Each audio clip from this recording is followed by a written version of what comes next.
President Trump took a lot of heat for the exchange that he had with the Liberian president in the White House yesterday. It's warranted, but not exactly for the reasons that people are saying. Take a look, and then I'll be back to tell you about it.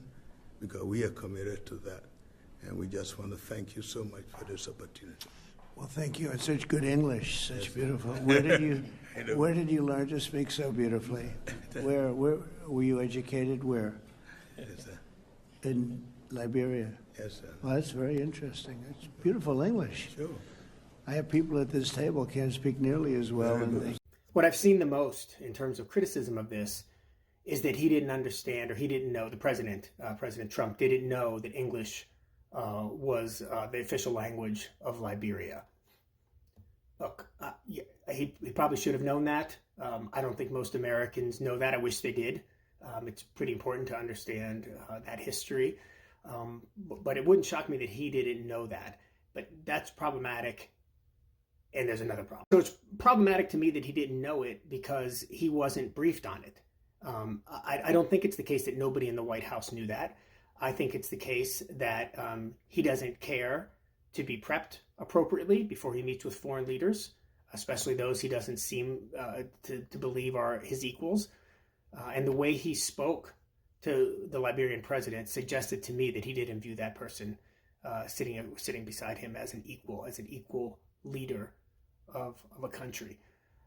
I think that's a problem. I also think it's a problem that he doesn't have people in the White House who would demand that he be briefed before he goes into a meeting like that.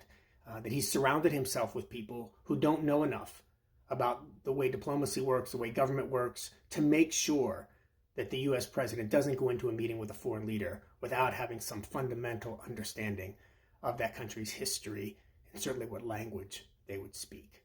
And finally, I think it's a problem because there's a tremendous presumptuousness in the tone, the way that President Trump is speaking to the Liberian president, leaving aside what could be terribly racially construed about him suggesting that a black man was articulate, as if that's some surprise.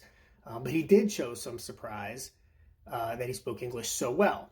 Again, if he understood that he grew up speaking English, he might not have felt that way.